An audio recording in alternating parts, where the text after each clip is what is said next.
we are increasingly aware of plant-derived substances that act as chemopreventive agents, substances that help prevent cancer, as opposed to chemotherapy, substances aimed at treating cancer.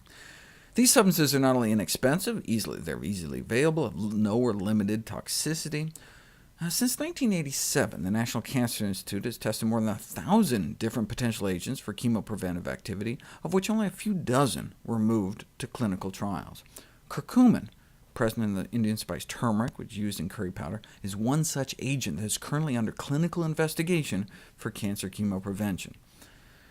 According to their mode of action, chemopreventive agents are classified into different subgroups. There's the anti-proliferatives, antioxidants, or carcinogen blockers. Curcumin belongs to all three, given its multiple mechanisms of action. Curcumin appears to play a role helping to block every stage of cancer transformation, proliferation, and invasion. It may even help before carcinogens even get to our cells.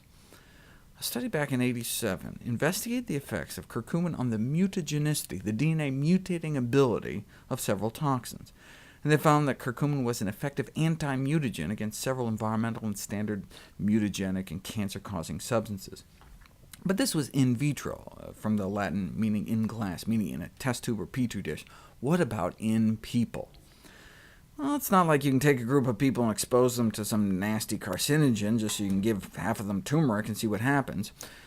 Well, you could wait until some toxic waste spill happens or nuclear accident, but otherwise you're not going to find people who would voluntarily expose themselves to carcinogens. Unless smokers. We can just test it on smokers. They've got carcinogens coursing through their veins every day. If you take some smokers, have them pee on some bacteria, this is the number of DNA mutations that arise. Remember, all life is encoded by DNA, whether bacteria, banana, or bunny rabbit. It's easier, though, when measuring urinary mutagens to just pee on some bacteria. The urine of non-smokers caused far fewer DNA mutations. It makes sense. They have fewer toxins running through their system.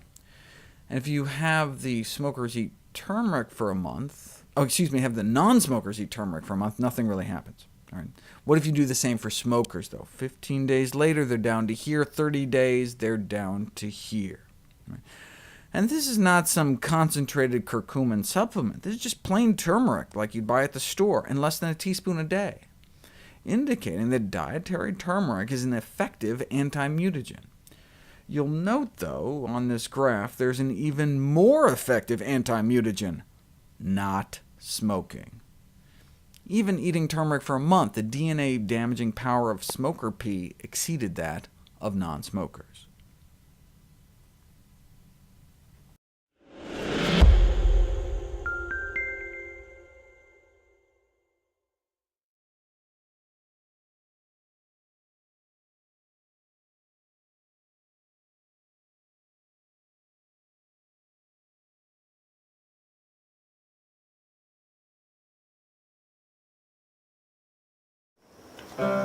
Turmeric was originally cultivated in the Old World tropics, but now thrives in other tropical regions around the world. Turmeric has large, dark green leaves that are erect and oblong. These leaves are pointed at the apex, broad near the base, and envelop the succeeding shoot. Turmeric is an herbaceous perennial plant of the ginger family, and has bright orange rhizomes, which grow beneath the foliage. During the dry season, the stems and leaves dry up, and the rhizome remains dormant in the soil. Turmeric has a long history of being used for both food and medicine. It has been a major herb in Ayurvedic medicine for nearly 6,000 years. It has been used to purify the blood and to treat a number of illnesses, such as indigestion, liver and gallbladder diseases, arthritis, and rheumatism, as well as colds and flu.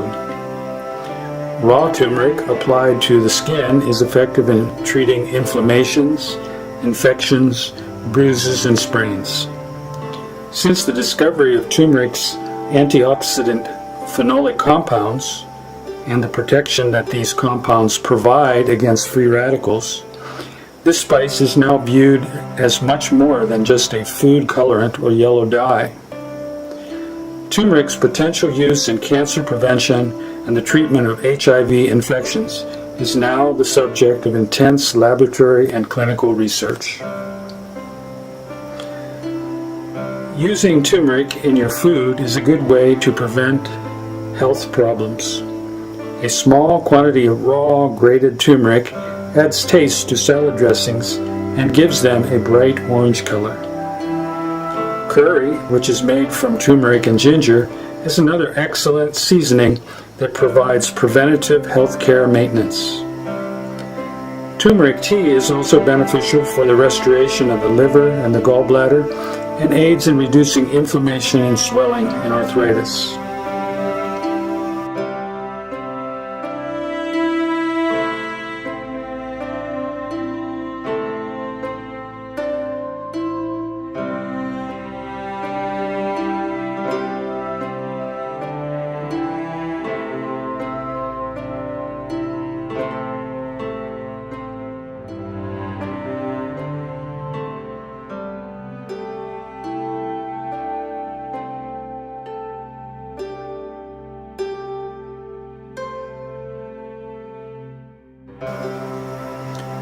Turmeric is easy to grow in the home garden and will produce sufficient quantities of roots for salad dressings, homemade curries, and medicinal use.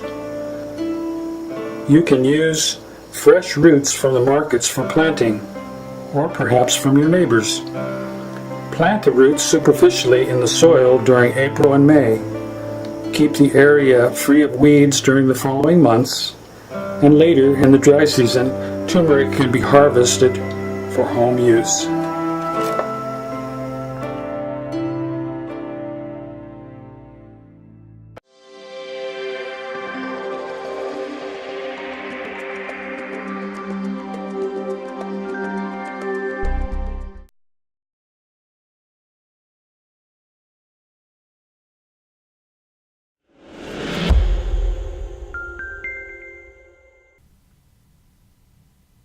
The anti-cancer effects of the turmeric pigment curcumin extend well beyond its ability to block carcinogens. The anti-cancer effect of curcumin mainly results from the multitude of ways it regulates programmed cell death. It's estimated that the human body consists of 10 or so trillion cells. That's a million. Almost all these cells get turned over within approximately 100 days. We're like a new person every 3 months. We reinvent ourselves physically. And since we're just made up of 3 things, air, water, and food, those are the only inputs. We are what we eat, literally, physically. In a sense, our body has to rebuild itself every 3 months with the building materials we deliver to it through our stomach. Right? Our mouths are like the access road to the continual construction site to our body. Trucks roll in 3 times a day. What do we want them to deliver? Some shoddy, cheap stuff we scrounged around for or bought at the discount outlets that's just going to fall apart? Or do we want to build our foundation solid? Right? We are each walking around inside the greatest known architectural structures in the universe. Let's not ruin such grand blueprints by consuming junk. Anyway, we only own the biological real estate we're born with, so if we need to rebuild every 3 months, we also need a wrecking crew. Right? If we're replacing 10 trillion every 100 days, that means we have to kill off like 100 billion cells every day, normally, out with the old, in with the new. We do that primarily through a process called apoptosis, pre-programmed cell death, from the Greek tosis, meaning falling, and apo, meaning away from. So it's our cells falling away from our body. For example, we all used to have webbed fingers and toes, literally each one of us in the womb until about 4 months. Then apoptosis kicks in, and the cells in the webbing in between kill themselves off to separate our fingers. Some cells in our body overstay their welcome, though, like cancer cells. They don't die when they're supposed to, by somehow turning off their suicide genes. What can we do about it? Well, one of the ways curry kills cancer cells is by reprogramming the self-destruct mechanism back into cancer cells. Let me just run through one of these pathways. Just so you can see the complexity, FAS is a so-called death receptor, which activates the FAS-associated death domain, along with death receptor 5 and death receptor 4. FAD then activates caspase 8, which ignites the death machine and kills the cell. Where does curry powder fit into all this? In cancer cells, curcumin, the pigment in the spice turmeric that makes curry powder yellow, upregulates and activates death receptors, as has been demonstrated in human kidney cancer cells, as well as skin cancer and nose and throat cancer. It can also activate the death machine directly, as has been shown in lung cancer and colon cancer. Caspases are so-called executioner enzymes that, when activated, destroy the cancer cell from within by chopping up proteins left and right, kind of death by 1,000 cuts. And that's just one pathway. Here's all the other ways curcumin can affect apoptosis, and here's all the different types of cancer cells curcumin can kill. But it tends to leave normal cells alone, for reasons that are not fully understood. Overall, this review showed that curcumin can kill a wide variety of tumor cell types through diverse mechanisms, and it's because curcumin can affect numerous mechanisms of cell death at the same time, it's possible that cancer cells may not easily develop resistance to curcumin-induced cell death, like they do to most chemotherapy. Furthermore, its ability to kill tumor cells and not normal cells makes curcumin an attractive candidate. For supper? Can't make money on some spice you can buy anywhere. An attractive candidate for drug development.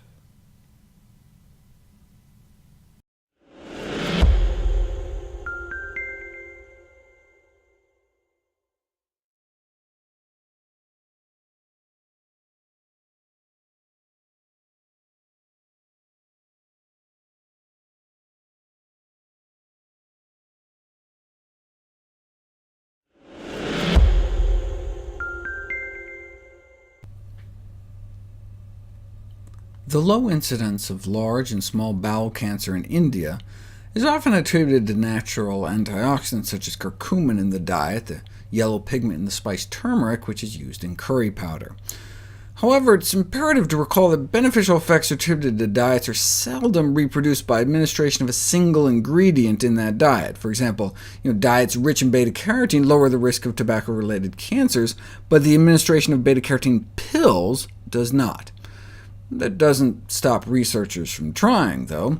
Back in 2001, in a last-ditch attempt to save the lives of 15 patients with advanced colorectal cancer that didn't respond to any of the standard chemotherapy agents or radiation, they started them on a turmeric extract. It appeared to help stall the disease in a third of the patients, 5 out of 15, suggesting turmeric extract may cause clinical benefit in at least some patients with advanced refractory colorectal cancer. Now, if we were talking about some new kind of chemo, and it only helped 1 in 3, you'd have to weigh that against chemo side effects, losing your hair, sloughing of your gut, intractable vomiting, maybe being bedridden. So in a drug scenario, a 1 in 3 benefit may not sound particularly appealing, but when we're talking about a plant extract shown to be remarkably safe, even if it just helped 1 in 100, it'd be worth considering. With no serious downsides, a 1 in 3 benefit for end-stage cancer is pretty exciting. To see if colon cancer could be prevented, 5 years later, researchers at the Cleveland Clinic and Hopkins tested 2 phytochemicals, curcumin from turmeric, and quercetin, found in red onions and red wine, in people with familial adenomatous polyposis. Colon cancer forms from polyps, and there's this disease that runs in families in which you develop hundreds of polyps, which will eventually turn into cancer unless you have your colon prophylactically removed. So they took 5 such patients who already had their colons removed, but still either had their rectum or a little intestinal pouch, which were still packed with polyps. This is where they started out, between 5 and 45 polyps each, and this is where they ended up after 6 months of curcumin and quercetin supplements. On average, ended up with fewer than half the polyps, and the ones that they had shrunk in half. Here's a representative endoscopic photograph before and after. Kind of now you see it, now you don't. But what about patient 1? got rid of all their polyps by month 3, but then they seemed to come back. So they asked them what's what, and it turned out the patient stopped taking the supplements. Darn it, so they put them back on the phytonutrient supplements for another 3 months, and the polyps came back down, all with virtually no adverse events and no blood test abnormalities. By studying people at high risk for colon cancer, they were able to show noticeable effects within just months. But polyposis is a rare disease. They were only able to recruit 5 people for the study. Thankfully, smokers are a dime a dozen. Another 5 years later, researchers put 44 smokers on turmeric curcumin supplements alone for a month, and measured changes in their colorectal aberrant crypt foci, which may act like precursors to polyps, which are the precursors to cancer. And we can see after just 1 month, there was a significant drop in the number of these aberrant crypt foci in the high-dose supplement group, but no change in the low-dose group, with no dose-limiting side effects, although the stools in the participants did turn yellow.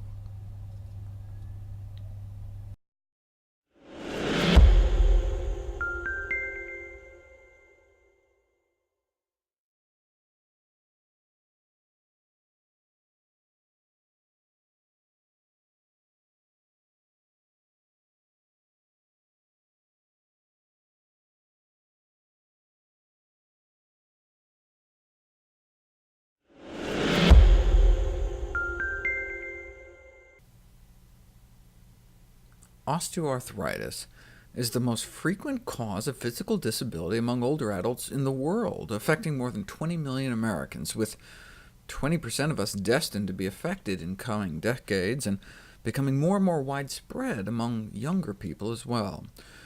Osteoarthritis is characterized by loss of cartilage in the joint.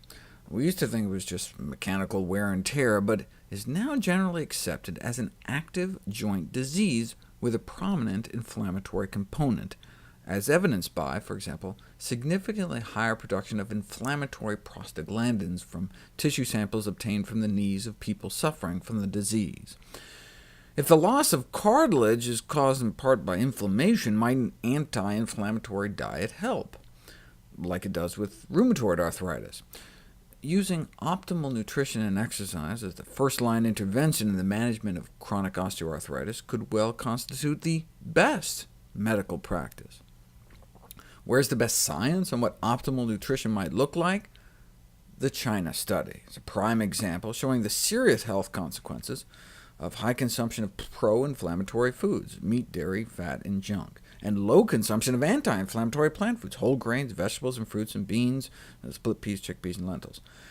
The unnatural Western diet contributes to low-grade systemic inflammation and oxidative tissue stress and irritation, placing the immune system in an overactive state, a common denominator of conditions such as arthritis. There are phytonutrients in plants that appear to help decrease the degradation of the joint cartilage, the inflammatory activity, the cell death, and oxidative damage. This is based largely on in vitro studies, suggesting protective benefits of soy, and pomegranates, and citrus, and grapes, and green tea, and the curry powder spice turmeric. But my patients are people, not petri dishes. What role might the yellow pigment curcumin in turmeric play in the treatment of osteoarthritis? Well, obesity doesn't just put stress on our joints. Fatty tissue inside our joints, like in the kneecap itself, is a source of pro-inflammatory chemicals that have been shown to increase cartilage degradation. Curcumin may not only help prevent the release of inflammatory chemicals, but slow the formation of the fat pad in the first place. But enough with test tubes. There have been 2 clinical studies published to date. The latest took 50 patients suffering from moderate to mild knee osteoarthritis, and gave them either the best available medical treatment, which included control with anti-inflammatory drugs and painkillers, or the best available treatment along with some proprietary curcumin supplement. They looked at a number of different outcome measures, including the Karnofsky scale, which goes up to 100, which is normal, no complaints, no evidence of disease, down to 0, at which you're dead. The group with the added curcumin did significantly better, and were able to double their walking distance. This is the best medicine it had to offer, so Mother Nature made a counteroffer. The curcumin group was able to significantly decrease their drug use, significantly fewer side effects, less swelling, hospitalizations, and other treatments. But it doesn't have to be some fancy proprietary formula. Here's the other study: the efficacy of turmeric extracts in patients with knee osteoarthritis. About 100 sufferers were randomized to ibuprofen or concentrated turmeric extracts for 6 weeks, and the curcumin group did as good or better than the ibuprofen. Even though ibuprofen is over-the-counter, it can cause ulceration, bleeding, and perforation of the stomach and intestines, can eat right through our stomach wall, and in fact that happened to someone in the study. Whereas what are the side effects of curcumin? Potentially protecting against a long list of diseases.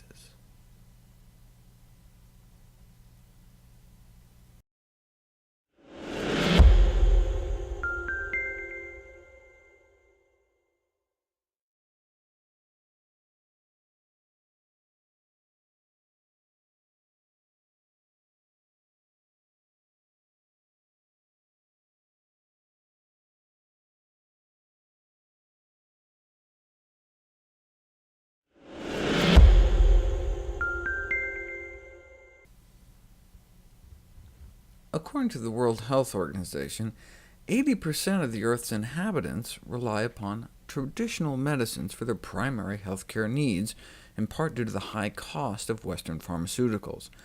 Medicines derived from plants have played a pivotal role in the healthcare of both ancient and modern cultures.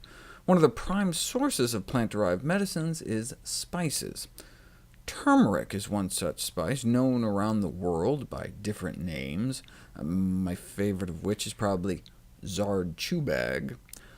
Turmeric is the dried powdered rootstocks of the turmeric plant, a member of the ginger family, from which the orange-yellow pigment curcumin can be extracted.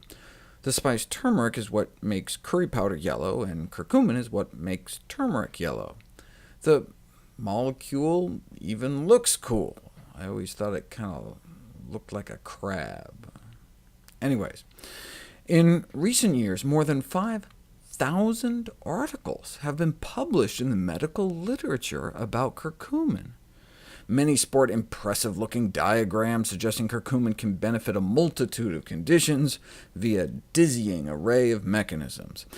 Curcumin was first isolated more than a century ago, but out of the thousands of experiments, just a handful in the 20th century were clinical studies involving actual human participants. But since the turn of the century, more than 50 clinical trials have been done, testing curcumin against a variety of human diseases, with 84 more clinical trials on the way.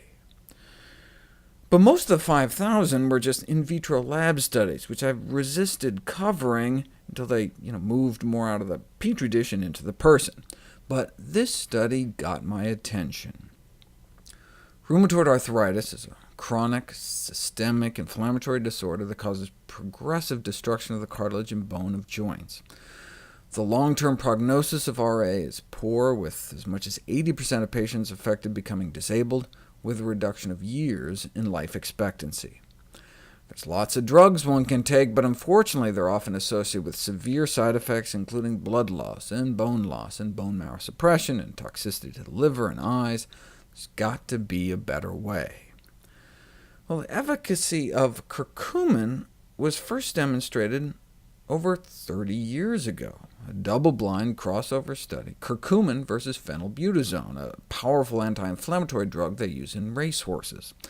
Both drugs showed significant improvement in morning stiffness, walking time, joint swelling, with a complete absence of any side effects in the curcumin group, which is more than can be said for phenylbutazone, which was pulled from the market 3 years later for wiping out some people's immune systems and their lives.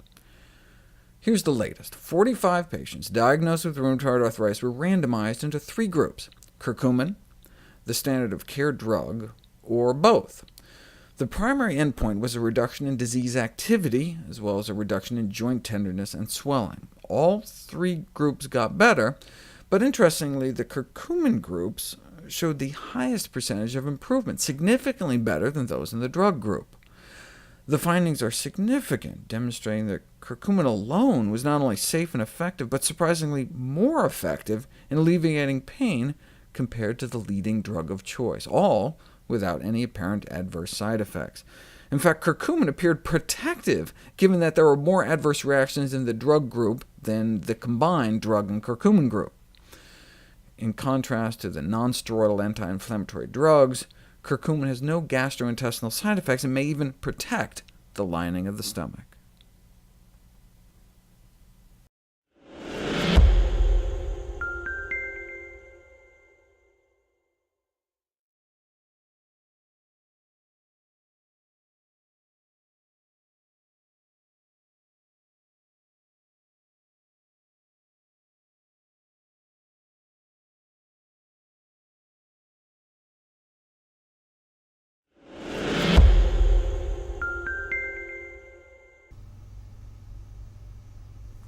There are anti-inflammatory drugs that may reduce the risk of Alzheimer's disease, but stomach, liver, and kidney toxicity precludes their widespread use.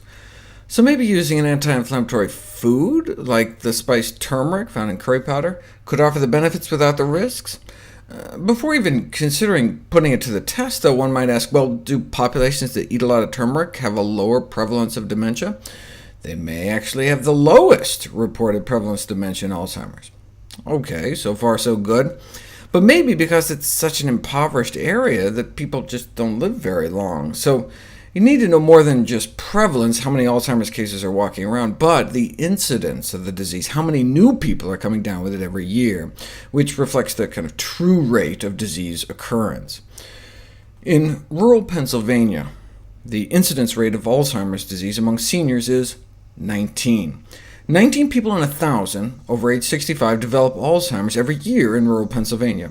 In rural India, using the same diagnostic criteria, that same rate is 3, confirming they have among the lowest reported Alzheimer's rates in the world.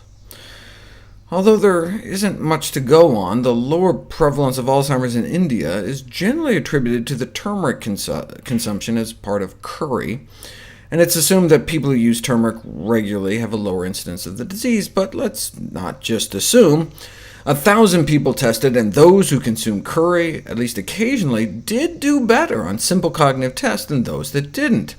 Those that ate curry often had only about half the odds of showing cognitive impairment after adjusting for a wide variety of potential confounding factors.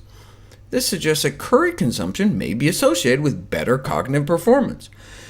Of course, it probably matters what's being curried. Are we talking chicken masala or chana masala, with chickpeas instead of chicks? It may be no coincidence that the country with among the lowest rates of Alzheimer's has among the lowest rates of meat consumption, with a significant chunk of the population eating meat-free and egg-free diets. We've known for over 20 years now that those who eat meat, red meat or white meat, appear between 2 to 3 times more likely to become demented compared to vegetarians, and the longer one eats meat-free, the lower the associated risk of dementia, whether or not you curry favor with your brain.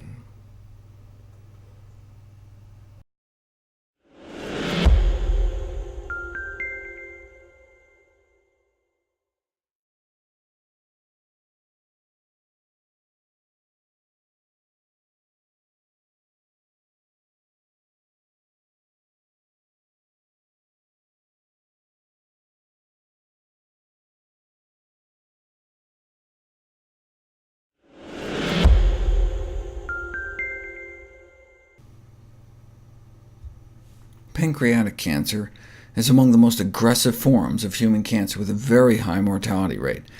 It represents the 4th leading cause of cancer death in the United States, with an annual mortality of 32,000 dead.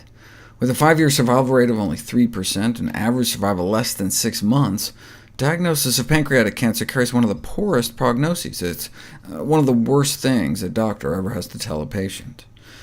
The only FDA-approved therapies for it, gemcitabine or erlotinib, produce objective responses in less than 10% of patients, while causing severe side effects in the majority. There's a desperate need for new options. Clinical research to test new treatments are split up into phases. Phase 1 trials are just to make sure the treatment is safe, to see how much you can give someone before it becomes toxic. Curcumin, the natural yellow pigment in the spice turmeric, has passed a number of those. In fact, there's so little toxicity, the dosing was limited only by the number of pills that patients were willing to swallow. Phase 2 is to see if it actually has any effect, and it did in 2 of the 21 advanced pancreatic cancer patients that were evaluated, one of whom had a 73% tumor reduction. This is what we'd like to see, before and after.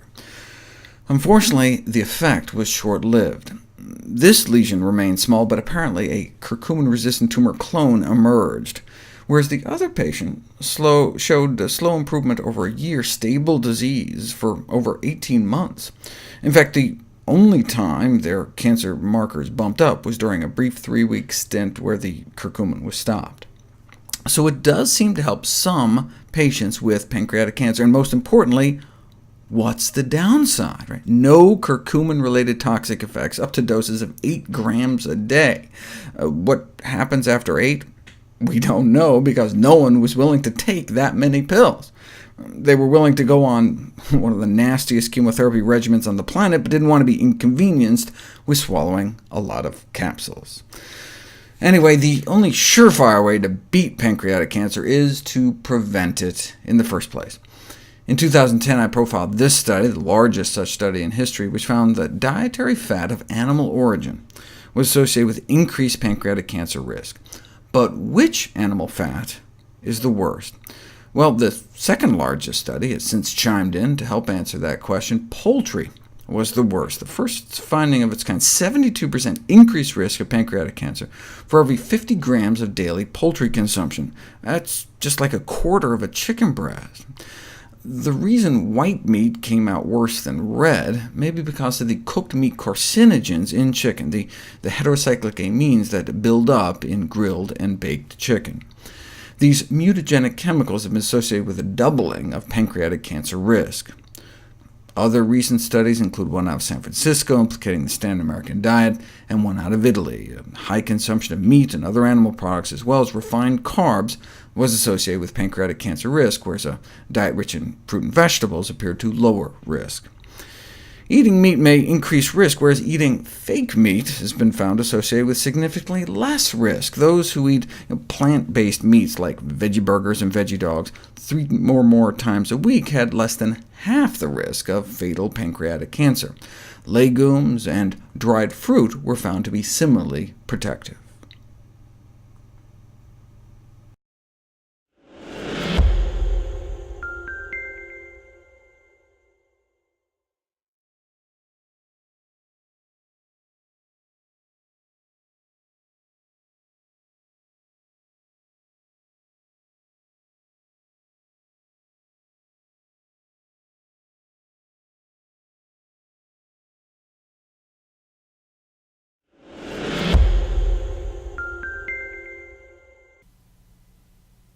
This landmark study, comparing the ability of different spices to suppress inflammation, also compared their ability to protect DNA.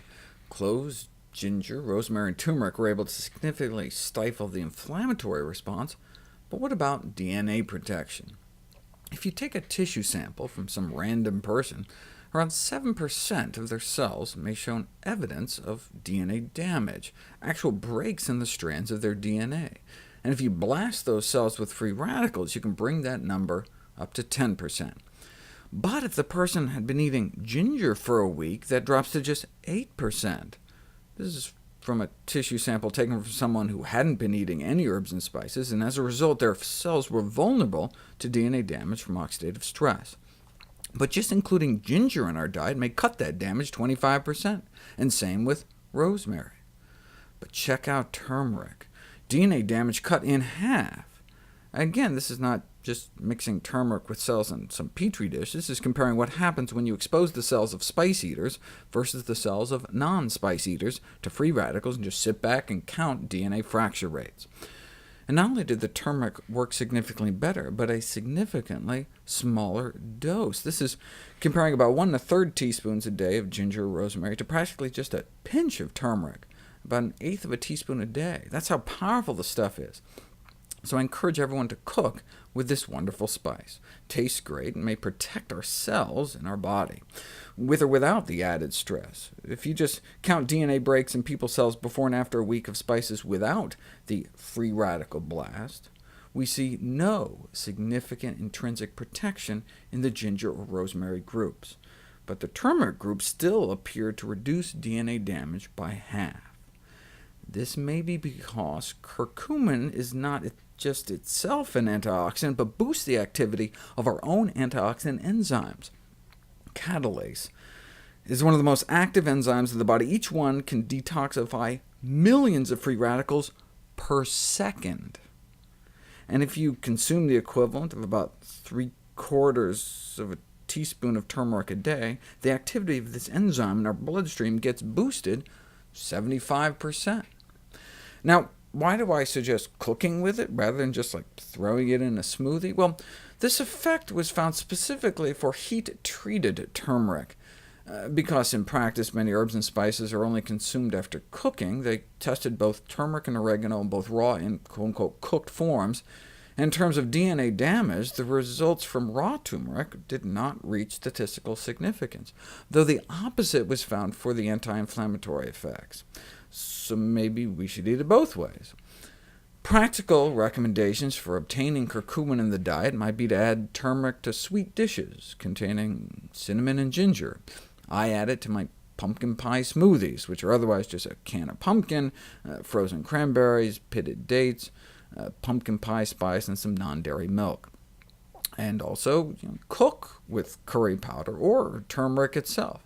They also suggest something called turmeric milk, which is evidently a traditional Indian elixir made with milk, turmeric powder, and sugar. I'd suggest substituting a healthier sweetener and a healthier milk. Soy milk, for example, might have a double benefit. If you're taking the turmeric to combat inflammation, compared to dairy protein, osteoarthritis sufferers randomized to soy protein ended up with significantly improved joint range of motion.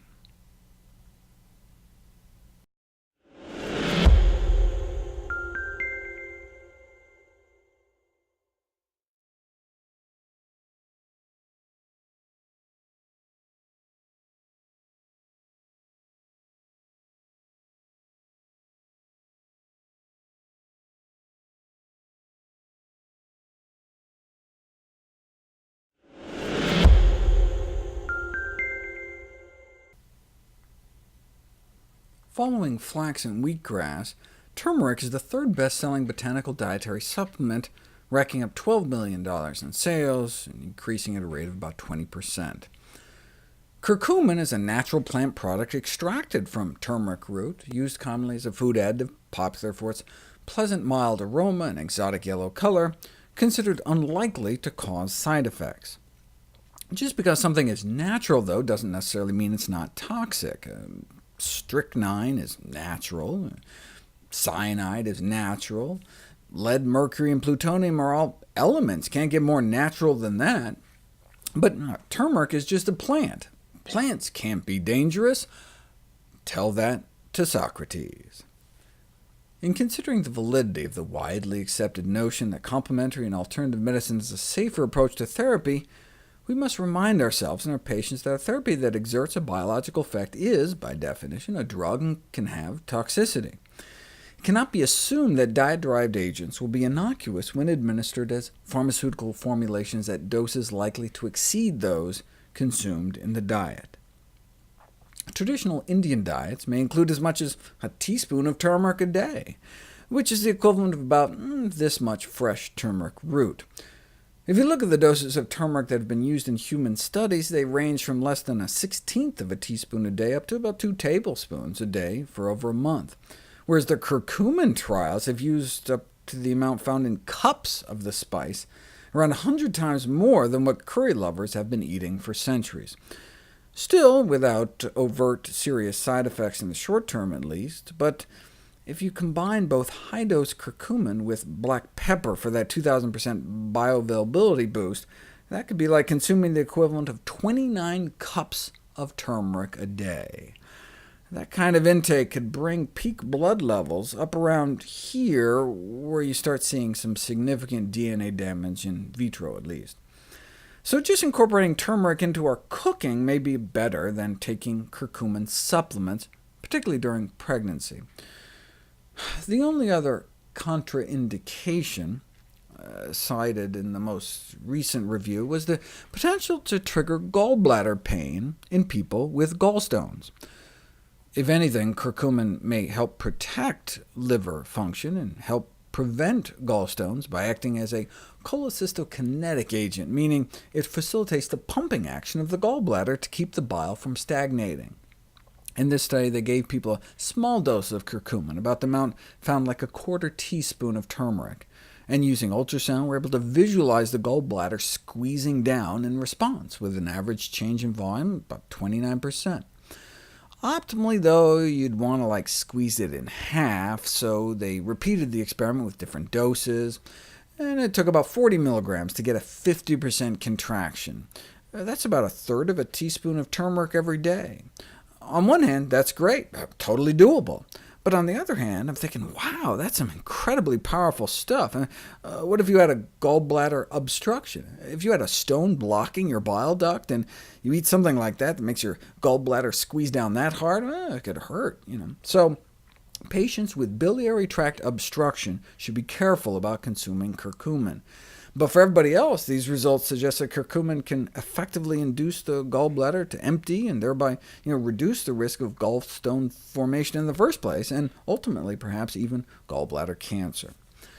Too much turmeric, though, may increase the risk of kidney stones. As I mentioned in a previous video, turmeric is high in soluble oxalates, which combine to calcium form insoluble calcium oxalate, which is responsible for approximately 3/4 of all kidney stones. So the consumption of even moderate amounts of turmeric would not be recommended for people with a tendency to form kidney stones. Such folks should restrict the consumption of total dietary oxalate to less than 40–50 milligrams a day, which means no more than at most a teaspoon of turmeric.